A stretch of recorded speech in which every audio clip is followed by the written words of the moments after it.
Why was Tucker Carlson really fired from Fox News? The writer Chadwick Moore, who has written a new biography of Tucker Carlson, thinks he knows the reason and had this to say in a video he made today. Let's watch. I've also seen the monologue that Tucker planned to deliver on Monday, April 24th, before his show was abruptly taken off the air. That monologue dealt with, among other things, investigations around January 6th, and particularly Ray Epps, the only person captured on video inciting people to violence at the Capitol that day, and allegedly an FBI informant who still has not been arrested or charged. Ironically, a good part of the monologue also dealt with the people and forces that are trying to silence him, like AOC and others in government.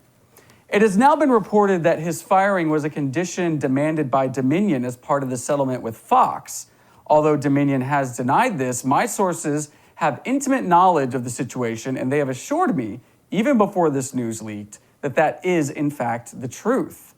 So Tucker Carlson retweeted that. He quote tweeted it with those eyes, the two eyes people do when they're like look intently at this. So what's the implication here? Well, I think the implication is because Tucker retweeted it, I think that's giving some additional credence to the claim that this might have been having something to do with the Dominion lawsuit. Right.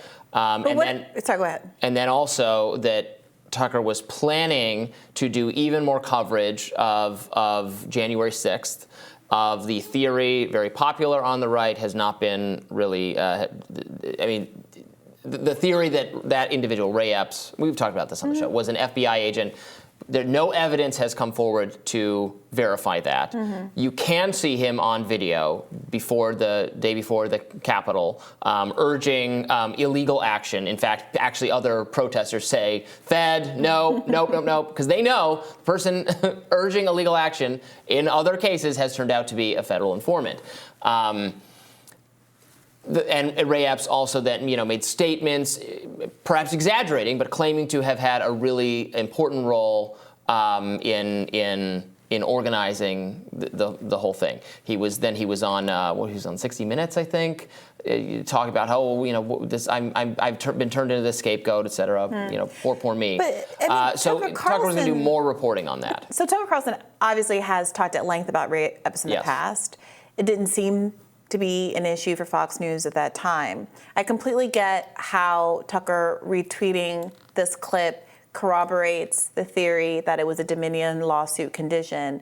I'm just a little confused about what we're supposed to read into the content of his Monday remarks, because it did seem like he was making the argument kind of tacitly that he was both canceled because of the Dominion lawsuit, but also because of the content going forward was distasteful to Fox News. Chadwick Moore is suggesting I think they were trying to get him off. Yeah, I don't know. I'm just trying to work out what argument is being made. I mean, AOC has, to be clear, multiple times said that letting Tucker be on the air is like for sure. But is the argument that Fox News is in cahoots with AOC, like an agreement, locked arms with AOC, or was being influenced by AOC in any way and getting rid of Tucker Carlson? Or is it that they were afraid of being exposed to additional liability because of the tapes? I think what this person's view is, and I don't know whether this is accurate, but it's news, I think, that Tucker quote tweeted it. This person is saying that they had to get rid of him because of some handshake agreement from the Dominion lawsuit, and then wanted to get rid of him before he was going to deliver this monologue. It'd be interesting to see if he actually does go ahead and deliver the monologue. I mean, just the fact... Now he can do whatever he wants. Sure. I mean, the fact that he has given so many monologues that I would argue are much more controversial than this one seems to be, based on the description and what we know here. Again, who knows? We haven't heard it. Does make me a little skeptical that it's about the particular Monday content as opposed to the Dominion lawsuit. Because again, over and over again, what we see is that money talks. The decisions that are being made in terms of how Twitter administers its content, the decisions that are being made by other social media companies, the decisions that are being made politically, when you bend the knee to Modi or some other authoritarian government, and that, is cutting against your free speech advocacy, all of these decisions end up being made for financial reasons. And that's not necessarily an indictment. It's just that when we're constantly talking about things in free speech terms or substance terms, and it's really about other kind of decision making, I think it can obscure the story. So I do think there's a world in which Fox News could stand behind everything that Tucker Carlson says, could obviously appreciated how remunerative his presence on Fox News has been for years. But at the end of the day, how many $1 billion again that they had to pay to Dominion just wasn't worth the squeeze of what Tucker was bringing in, and so they had to cut ties. Yeah, $787 million, right? That's what the lawsuit was? Right. Yeah. So obviously, right now, Tucker is in this dispute with the company. He wants his freedom. He wants to speak. It's been about a month since the firing. I think it's been exactly a month, actually, which also raises that. So, and Tucker, so it's Chadwick Moore, again, the person who did that video, who we just watched, has a biography of Tucker coming out. He suggests, and again, I can't verify what his level of access to Tucker was, but the fact that, again, the Tucker account tweeted this suggests to me that there is some level of cooperation or coordination between them. He says he had a lot of access to Tucker and to Tucker's staff prior to and then as it was happening, as the ouster was taking place. Tucker right now obviously is, he has retained the attorney. He wants a break with Fox. He wants to be able to speak his mind. He's said he's launching a show on Twitter. And we should say Fox and Dominion have both denied that the lawsuit required them to axe Tucker. They've said that has nothing to do with it. They've not offered a reason beyond that. It's a real interesting time period. So this could be, we've reported previously that Tucker signaled to his allies that they can start speaking out more loudly on his behalf. It's a really interesting time. Yeah, I'm curious from a kind of optics perspective, what does it mean to people? What does it mean to conservatives if Tucker was let go because of the Dominion lawsuit versus because of a difference of opinion on content substantively? Because there's Fox has denied it. Fox, wants to be in a position where it says that the choice to let him go has nothing to do with what happened at Dominion. It's not clear to me that that's for legal reasons or because of the kind of public perception reasons. Right. But I can see an argument where Fox is in a better position saying, hey, we love Tucker, but we were forced to let him go. Like, we love Tucker, we agree with Tucker, we support Tucker, but we were strong-armed into letting him go. And Tucker, similarly, I feel like is in a more, is in a better position to claim that he was wronged if he can say Fox News chose to let me go. They've been throttling me. They've been trying to negatively impact my content.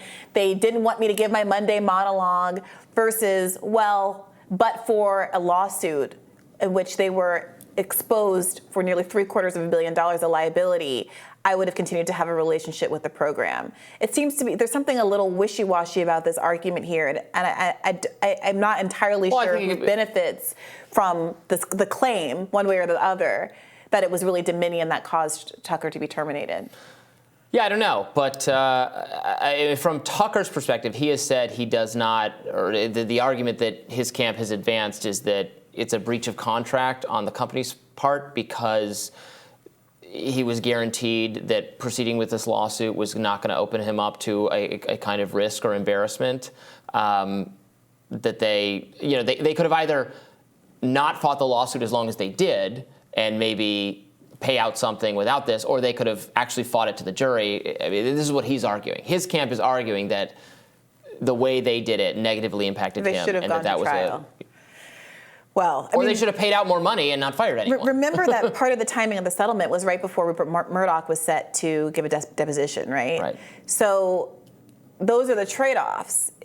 We already found out so much about behind-the-scenes communications that, frankly, also I think reflected poorly on Tucker Carlson and some of the other Fox News hosts, insofar as they had public positions and private positions about things like Stop the Steal and Donald Trump. Right. What I'm saying is you could have paid out before any of that happened. Yeah, but how much?